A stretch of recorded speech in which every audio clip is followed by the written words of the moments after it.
Mumbai university से BA, दुनिया की टॉप यूनिवर्सिटीज में से एक, कोलंबिया यूनिवर्सिटी से MA PhD, London school of economics LAC से डीएससी एमएससी और ग्रेज इन से बैरिस्टर इन लॉ। कौन हो सकता है इतना इंटेलिजेंट, इतना रिसोर्सफुल, इतना डायनामिक? यदि आपसे मैं पूछूंगा, कयास लगाने बोलूंगा और कोई जानकारी न दूं तो शायद आप कहेंगे कोई बड़े बाप की औलाद होंगे। लेकिन नहीं दोस्तों, ये वो शख्स है जिसके जीवन में कोई सुविधाएं नहीं थी। और विश्वास रखिए, ये वीडियो पूरा यदि आपने देख लिया, इसके बाद या तो आप अपनी जिंदगी में बहाने मारना छोड़ देंगे और या तो मान लेना कि आप इतने नामुराद हो और आपकी चमड़ी इतनी मोटी है कि बड़ी से बड़ी घटना भी आपको हिला नहीं सकती। आज मैं गर्व से बात कर रहा हूं भारत के पहले law and justice minister, architect of Indian constitution Shri Baba Saheb Ambedkar की। और अंबेडकर साहब, मुझे अफसोस है कि आज तक मैंने आपके ऊपर केस स्टडी क्यों नहीं बनाई। इतने साल से मेरे YouTube चैनल पर लोग कमेंट कर रहे थे, पाटनी जी अंबेडकर जी को पढ़िए, अंबेडकर जी पर बनाइए। और आज मैं यकीन से कह सकता हूं कि अंबेडकर जी के बारे में बहुत सारे लोगों के मन में बहुत सारी भ्रांतियां हैं, लेकिन वो इतनी क्रांतिकारी शख्सियत थे कि जितना सम्मान महात्मा गांधी जी, नेहरू जी, सरदार वल्लभ भाई पटेल जी को मिलता है, उतना ही सम्मान अंबेडकर जी को मिलना चाहिए। उतनी ही बड़ी जगह करिकुलम से लेकर भारतीय मानस पर अंबेडकर जी के लिए होनी चाहिए। अंबेडकर जब बहुत छोटे थे, उस वक्त उनकी माता का देहांत हो गया। अपनी आंटी के पास रहकर वो बड़े हुए। वो जिस स्कूल में जाते थे, वो अपने भाई के साथ अपनी क्लास में सबसे पीछे बैठते थे, एक कोने में बोरी पर। और उन्हें अपनी बोरी, अपना गनी बैग स्कूल के बाद पीठ पर टांग कर ले जाना पड़ता था। जानते क्यों? क्योंकि वहां का चौकीदार, वहां का प्यून, वो भी उस गनी बैग को नहीं छूता था। कारण क्या था? कारण था अंबेडकर जी की जाति, जिसको उस समय अनटचेबल माना जाता था। छोटी छोटी चीजों से परेशान होने वाले लोग क्या जाने संघर्ष क्या होता है। उसी स्कूल में वो दिन भर प्यासे समय बिताते थे। क्यों? क्योंकि पानी का नल छूने की इजाजत नहीं थी। कारण, नल अपवित्र हो जाएगा। और कैसे पानी पीते थे? यूं झुककर अपने हाथ को ऐसे रखते थे और दूर से ऊपर से प्यून पानी डालता था। कहीं बर्तन छू गया तो बर्तन अपवित्र हो जाएगा। बचपन में एक बार बाबा साहेब इतने विचलित हो गए कि उन्होंने तय किया कि मैं बॉम्बे में जाकर किसी मिल में नौकरी करूंगा। और उनके साथ कई और लोग भी जा रहे थे, क्योंकि कई और लोग पहले से नौकरी करते थे। जाने आने के पैसे के लिए उन्होंने अपनी आंटी के पर्स से चोरी करने का निर्णय लिया। एक बार, दो बार, चार बार, पांच बार, आखिर कोशिशों के बाद उनका बटुआ हाथ में लग गया। और जब बटुआ हाथ में लगा तो क्या निकला? आधा आना। वो आधा आना टिकट के लिए भी पर्याप्त नहीं था। और अंबेडकर विचलित हो गए। उनको अपनी असली स्थिति पता चली और उस दिन अंबेडकर ने निर्णय लिया, सिर्फ पढ़कर ही इस देश को बदला जा सकता है, अपनी पारिवारिक स्थिति को बदला जा सकता है। और उस दिन उन्होंने निर्णय ले लिया कि अब भागना नहीं है, अब मजदूर नहीं बनना है। और सोचिए, उस दिन यदि वो मजदूर बन जाते तो देश का इतना अद्भुत असाधारण संविधान कौन लिखता? आपके भी जीवन में कई बार गलतियां हुई होंगी, लेकिन क्या आपने उन गलतियों को सुधार लिया? कई बार आप भी भीतर से विचलित हुए होंगे, लगा होगा सब कुछ छोड़ के भाग जाएं। लेकिन मुझे कभी कभी लगता है भगवान ये आपके टेस्ट लेता है और इन टेस्टों में जो पास होता है उनको बड़ी उपलब्धियों के लिए चुना जाता है, बड़ी उपलब्धियों के लिए। बहुत तेज बारिश हो रही थी, आंधी और तूफान चल रहा था। एक घर के दीवार पर अंबेडकर जी यूं टिक कर खड़े हुए। घर की महिला ने देखा, बाहर आई, जोर से अंबेडकर जी को धक्का लगाया और अंबेडकर जी जाकर मिट्टी में गिर पड़े। मिट्टी में गिरे, सारी पुस्तकें धूल में, पानी में, मिट्टी में खत्म हो गई। कारण क्या था? वो महिला कहती है, मेरी दीवार से टिक कर खड़े हो, मेरा पूरा घर अपवित्र हो गया, पूरा घर अपवित्र हो गया। किसको संघर्ष कहते हैं? आज हम कितनी छोटी छोटी सी चीजों पर सेंसिटिव होते हैं। मुझे याद पड़ता है कि जब फॉरेन में मैं अलग अलग कंट्रीज लेक्चर करने जाता हूं या कभी घूमने जाता हूं, कई कई जगह सेकंड सिटीजन के रूप में ट्रीट होते हैं। ओ ब्लडी इंडियंस, अरे ये हिंदुस्तानी। और उस वक्त इतना गुस्सा आता है कि मानो गोली मार दो सामने वाले को, इतना गुस्सा आता है। मैं अपनी बात कर रहा हूं, जबकि ऐसे किस्से शायद कई साल में हमारे साथ एक दो बार होते हैं। और सोचिए लाखों करोड़ों लोगों के साथ ये किस्से सैकड़ों सालों से हो रहे थे, कितना गुस्सा होगा उनके भीतर। लेकिन आज की ये केस स्टडी ऊंच नीच जात पात पर नहीं है। आज की ये केस स्टडी अंबेडकर जी के संघर्ष पर है, क्योंकि उनके संघर्ष का 1% भी हमने सीख लिया तो जीवन बदल जाएगा। संस्कृत पढ़ना चाहते थे, स्कूल में संस्कृत लेने नहीं दिया गया, क्योंकि जिस महार कास्ट को बिलोंग करते थे उनको संस्कृत पढ़ने की इजाजत नहीं थी, उनको वेद पढ़ने की इजाजत नहीं थी। फॉरेनर्स को थी, दूसरे धर्म वालों को थी, वहां धर्म भ्रष्ट नहीं हो रहा था, लेकिन अंबेडकर जी को नहीं थी। अंबेडकर जी ने क्या किया, एक दिन उसी संस्कृत के महारथी बने, उन्हीं वेदों के ज्ञाता बने। दोस्तों, पूरा बचपन ऐसा बिताने के बाद इंसान को खत्म हो जाना चाहिए। हम कितनी छोटी छोटी चीज से ट्रबल होते हैं, हमारे माँ बाप हमारा साथ नहीं देते, हमारा गांव छोटा है, मौका नहीं मिला, मम्मी पापा इंटरफेयर करते हैं। कई लोग तो मुझे मोबाइल छोटा मिला, मुझे मोबाइल बड़ा मिला, मेरे पास ये मॉडल का लैपटॉप है, मेरे पास ये मॉडल की टू व्हीलर है, इतनी छोटी छोटी चीज में रोते हैं। अरे संघर्ष शब्द तो जानते भी नहीं हो क्या होता है। इतनी तकलीफों के बाद अच्छे अच्छे आदमी की हिम्मत टूट जाती और बड़े से बड़ा टैलेंट खत्म हो जाता। लेकिन भीमराव अंबेडकर जी अपनी कास्ट से कॉलेज एजुकेशन हासिल करने वाले इंडिया के पहले व्यक्ति बने, पहले। और दोस्तों 1913 में कितनी उम्र थी, महज 22 साल। कितनी स्कॉलरशिप मिली, सिर्फ 11.5 पाउंड। किससे मिली, बड़ौदा स्टेट असेंबली से, बड़ौदा के महाराजा से। और वो फॉरेन गए, अपनी डिग्री लेकर टॉप करके लौटे। और जब लौटे तो किंग ने क्या किया, उनको बड़ौदा स्टेट असेंबली का मेंबर बना दिया। और एक क्रांतिकारी बात आज आपको बताता हूं, चूंकि लोगों के मन में बहुत सारी उथल पुथल थी, हम इनके साथ नहीं बैठेंगे, ये हल्की जात है, ये अनटचेबल है। उन्होंने क्या नियम लगाया, उन्होंने नियम लगाया, जो लोग भी शेड्यूल्ड कम्युनिटीज के साथ बैठने को तैयार होंगे वही लोग चुनाव लड़ पाएंगे। धन्य ऐसे राजा, सलाम करता हूं ऐसे राजा को, जो उस वक्त भी इतनी प्रोग्रेसिव सोच रखते थे। तो क्या इतनी सारी डिग्री लेने से जिंदगी आसान हो गई? कायदे से तो हो जानी चाहिए। दोस्तों, इतनी सारी डिग्रियां होने के बावजूद इतने विद्वान शख्स को एक पारसी सराय में जात बदल कर रहना पड़ा। कारण, एक भी होटल ने, एक भी सराय ने, एक भी लॉज ने रुकने की जगह नहीं दी, कोई अपने घर में ठहराने को तैयार नहीं था। बहुत मुश्किल से एक कमरा मिला, और कमरा भी कितना खूबसूरत, टूटी बेंच, टूटी कुर्सियां, चारों ओर जाले, कीड़े फटे गद्दे, यहां तक कि लाइट भी नहीं थी। अरे वो तो छोड़ो, तेल वाला लैंप भी नहीं था। लेकिन उस वक्त उनको लगा वही जन्नत है, और उन्होंने क्या कहा, at that time I prized my shelter more than my life. क्या जानते आप संघर्ष को? आज एक छोटा सा डॉक्टर, इंजीनियर, वकील घर में बन जाए, जरा सा IIM IIT कुछ हो जाए, 7वें आसमान पे रहते हैं। लेकिन दुनिया जहान की इतनी सारी डिग्रीज लेने वाले आदमी को उस सराय से निकाल कर फेंक दिया गया, क्योंकि लोगों को पता चला ये पारसी नहीं है। लोगों ने क्या किया, लाठी डंडे लेकर जमा हो गए, बेहिसाब गालियां देने लगे। How dare you kept a Parsi name scoundrel. जितनी गाली दे सकी उतनी दी, और शाम तक की वार्निंग मिली, शाम तक बाहर चले जाना। और शाम के बाद क्या हुआ, उस मौसम में उनको बाहर निकल के पास में कमाठी बाग में जाकर रहना पड़ा। क्या जानते आप संघर्ष को? और क्या कहते हैं अंबेडकर, मैं 5 साल जब अमेरिका में रहा, यूरोप में रहा, मैं भूल गया अनटचेबल क्या होता है, अछूत क्या होते हैं, मैं सब भूल गया, ऊंच नीच भूल गया। लेकिन जब मैं हिंदुस्तान आया, हर दिन हर पल मुझे ये याद दिलाया गया, मेरी डिग्रियां रद्दी थी, मेरा ज्ञान रद्दी था, सबसे बड़ी चीज कोई थी तो मैं किस जात को बिलोंग करता हूं।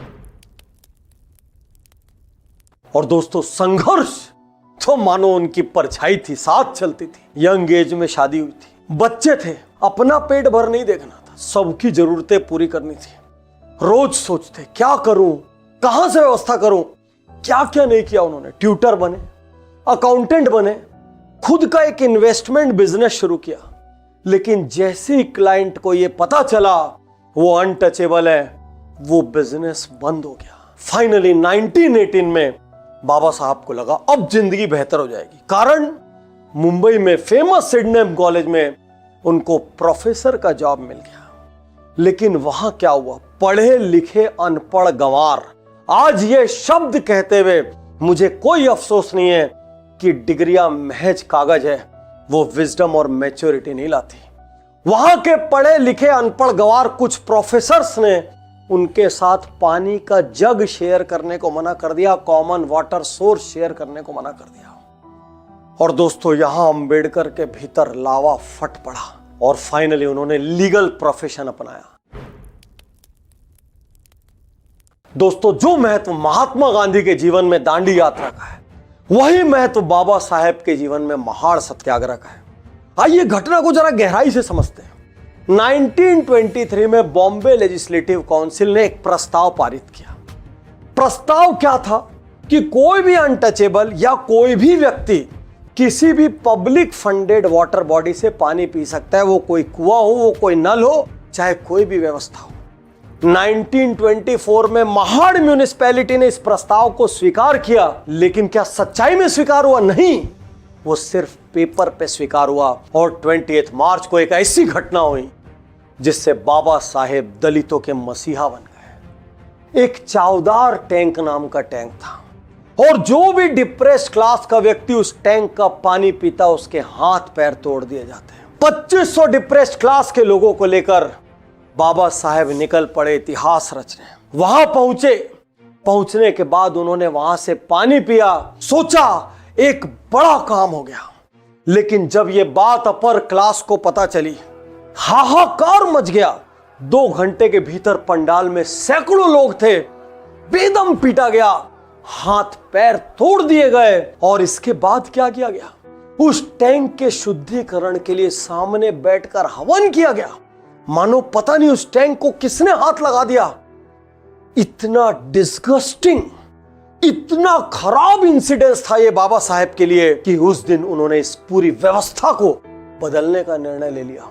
एक क्षण के लिए मेरे साथ आंख बंद कीजिए और कल्पना कीजिए कि किसी जगह से महज आपने पानी पिया है, उस वजह से आपके और आपके परिवार के हाथ पैर तोड़ दिया जाए और आपको गांव से बाहर निकाल दिया जाए। यह हमारे देश में ही होता था, हमारे देश में। गांधी जी और अंबेडकर को लेकर लोगों के दिमाग में खूब सारी गलत धारणाएं। बहुत से लोग ये मानते दोनों एक दूसरे के विरोधी थे और दोनों की पटती नहीं थी। ऐसा नहीं था। दोनों स्वतंत्र विचारों वाले शख्सियत थे और जहां विचार मेल नहीं खाते थे वहां जम के टकराते थे, और जहां विचार सही मेल खाते थे वहां गले मिलते थे। दोनों का एक एक किस्सा बताऊंगा। 1932 की बात है। ब्रिटिश सरकार ने डिप्रेस्ड क्लासेस के लिए सेपरेट इलेक्टोरेट बनाने का निर्णय लिया। बहुत ध्यान से सुनना, लैंडमार्क इंसिडेंस है। उसके बाद क्या हुआ? अंबेडकर खुश, सालों की मुराद पूरी हो रही थी। लेकिन दूसरी ओर गांधी जी अड़ गए। गांधी जी को लगा कि इससे हिंदूज का विभाजन हो जाएगा। गांधी जी ने येरवड़ा सेंट्रल जेल से आमरण अनशन शुरू कर दिया। अंबेडकर के ऊपर दबाव बढ़ने लगा। जैसे जैसे दिन बढ़ते वैसे वैसे दबाव बढ़ता। बहुत दबाव के बाद एक दिन अंबेडकर जी गांधी जी से मिलने पहुंचे। जब दोनों की बात शुरू हुई तो क्या कहते हैं बाबा साहेब?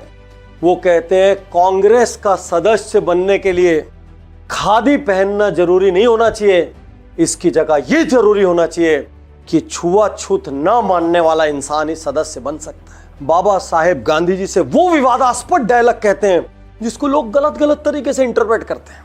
वो कहते हैं, गांधी जी मेरी कोई मातृभूमि नहीं। गांधी जी जवाब देते हैं, डॉक्टर अंबेडकर ये पूरा देश आपकी मातृभूमि है। वो कहते हैं, मैं इस देश को अपनी मातृभूमि कैसे बोलूं जहां पर हर दिन हर पल हमारे साथ कुत्ते बिल्लियों जैसा सलूक होता है। और दोस्तों अंबेडकर जी को झुकना पड़ा।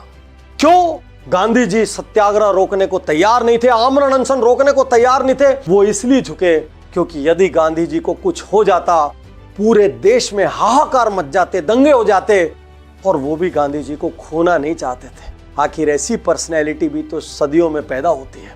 और फाइनली दोनों के बीच समझौता हुआ और दोनों के समझौते में डबल से ज्यादा 147 सीट्स डिप्रेस्ड क्लास के लिए रिजर्व की गई। उस दिन एक इतिहास बना। इतिहास क्यों बना? डिप्रेस्ड क्लास एक बड़ी पॉलिटिकल फोर्स के रूप में उभरी। एक और इतिहास बना। कांग्रेस और सारे देश को दलितों के बारे में सोचना, उनको अपलिफ्ट करने के बारे में सोचना शुरू करना पड़ा। और सबसे बड़ी बात क्या थी? उस दिन अंबेडकर पूरे दलितों के, पूरे डिप्रेस्ड क्लास के अनडिस्प्यूटेड लीडर बन के उभर गए। जिनको भी लगता है कि महात्मा गांधी और बाबा साहेब विरोधी थे, एक बार यह किस्सा भी सुन लीजिए। दोस्तों, भारत के कॉन्स्टिट्यूशन बनाने की बारी आई। नेहरू जी और सरदार पटेल ने निर्णय लिया दुनिया के बड़े बड़े कॉन्स्टिट्यूशन एक्सपर्ट्स को बुलाया जाए। और एक दिन महात्मा गांधी जवाहरलाल नेहरू जी से और पटेल जी से कहते हैं, जब हमारे देश में इतना बड़ा लीगल एक्सपर्ट है, इतना विद्वान हमारे देश में है, तो अंबेडकर जी जैसे विद्वान के रहते हुए हमको बाहर से किसी को बुलाने की क्या जरूरत है? यदि अंबेडकर जी हमारे देश का कॉन्स्टिट्यूशन लिखेंगे, इससे गौरवशाली बात भारत के लिए दूसरी नहीं हो सकती। और वहीं पर अंबेडकर जी को कॉन्स्टिट्यूशनल कमेटी का चेयरमैन नियुक्त किया गया। डॉक्टर अंबेडकर के नेतृत्व में लगभग 3 साल की कड़ी मेहनत के बाद दुनिया का, ध्यान से सुनिए, दुनिया का सबसे बड़ा कॉन्स्टिट्यूशन लिखा गया। 448 आर्टिकल्स, 12 शेड्यूल्स, 616 सिग्नेचर और जाने कितने दिनों की असेंबली के बाद हमारे हाथ में वो कॉन्स्टिट्यूशन आया जो आज हमको सुपर पावरफुल बनाता है, आज हमको राइट्स देता है। और वो भी कैसे कैसे right? Freedom of speech, freedom of religion, और एक बड़ी चीज पता है, राइट टू वोट। ये प्रोग्रेसिव कॉन्स्टिट्यूशन था। कारण क्या था? दुनिया में उस वक्त बहुत सारे देश में महिलाओं को वोट देने की अनुमति नहीं थी। और भारत को देखकर दुनिया के बहुत सारे कॉन्स्टिट्यूशन ने चेंजेस किए। और इसीलिए बाबा साहेब भीमराव अंबेडकर को कहते हैं the father of Indian constitution. 1942 में वाइसराय की काउंसिल में बाबा साहेब को सदस्य बनाया गया। और जितनी भी लेबर है हिंदुस्तान की, मैं कह रहा हूं आप सबको रोज अंबेडकर जी को सलाम ठोकना चाहिए। क्योंकि उन्होंने क्या किया? 12 घंटे, 14 घंटे, 15 घंटे की जो ड्यूटी थी उसको घटाकर कानूनी रूप से 8 घंटे किया। यदि आज आपको डियरनेस अलावेंस मिल रहा है तो वो बाबा साहेब की देन है। यदि आज आप एम्प्लॉय स्टेट इंश्योरेंस ले पा रहे हैं, ESI, वो बाबा साहेब की देन है। यदि आपको ट्रेनिंग या लर्निंग अलावेंस मिल रहा है तो वो बाबा साहेब की देन है। इनको पता था यदि डिप्रेस्ड क्लासेस का उत्थान करना है तो लॉन्ग टर्म में ये रिजर्वेशन से नहीं होगा। इसलिए उन्होंने उस वक्त क्या किया? बहिष्कृत हितकारिणी सभा बनाई। और इस सभा का मूल उद्देश्य क्या था? लोगों की पढ़ने में मदद करना, उनको पढ़ने के अवसर दिलाना, पढ़ने के लिए प्रोत्साहित करना, ताकि कल ये सब शिक्षित हो, अवेयर हो और अपनी जगह खुद बनाए। डिप्रेस्ड क्लास की आवाज दब न जाए, इसके लिए उन्होंने कोई हथियार का सहारा नहीं लिया।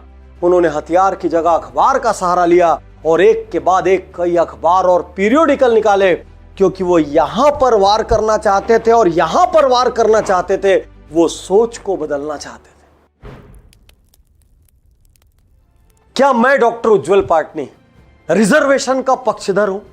यदि आप मुझे आज की डेट में पूछेंगे, मैं नहीं हूं। मैं ये चाहता हूं कोई भी कास्ट हो, कोई भी क्रीड हो, कोई भी रिलीजन हो, कोई भी भाषा हो, हर व्यक्ति को सरकार इतना पढ़ने का अधिकार दे, इतनी सुविधाएं दे, प्राइमरी में, मिडिल में, हाई में, कि कॉम्पिटिटिव एग्जाम्स में वो मेरिट के बदौलत जाएं और उसके बाद वो बड़े बड़े पदों तक पहुंचे, क्योंकि तब उनको अपने ऊपर भी गर्व होगा। लेकिन एक बड़ा सवाल यहां यह भी खड़ा होता है, क्या उस वक्त जरूरत थी?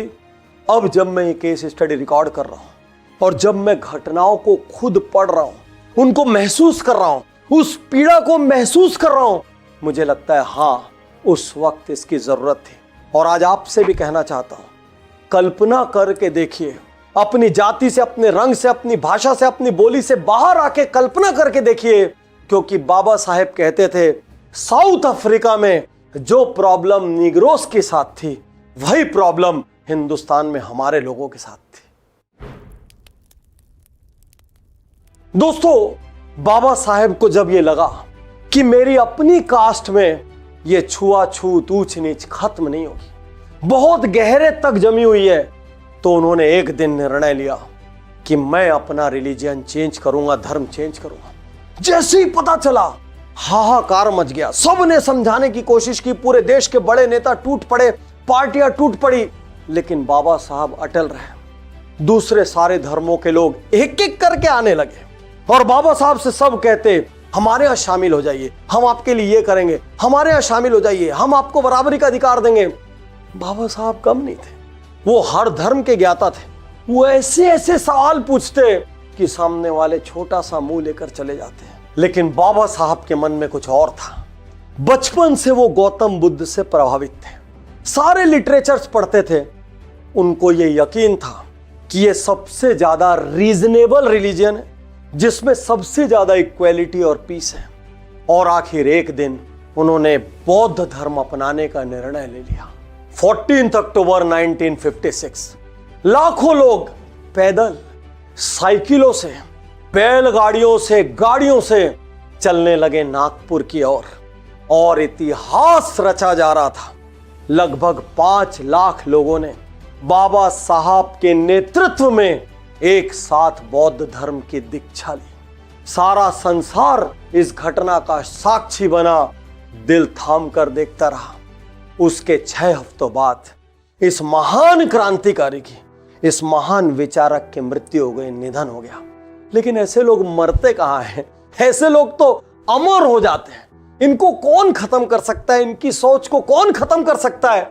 और इसीलिए एक और थिंकर, वो भी अपनी जगह क्रांतिकारी थे, ओशो, वो क्या कहते हैं बाबा साहब के बारे में?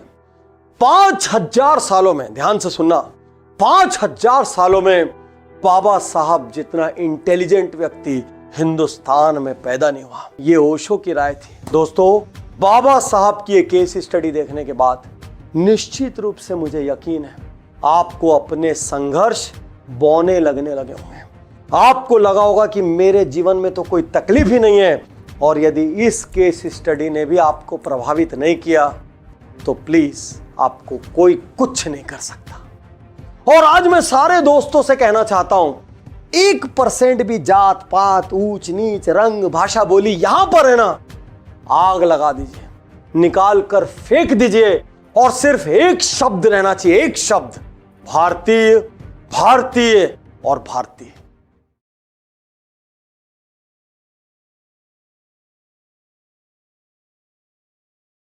मैं तैयार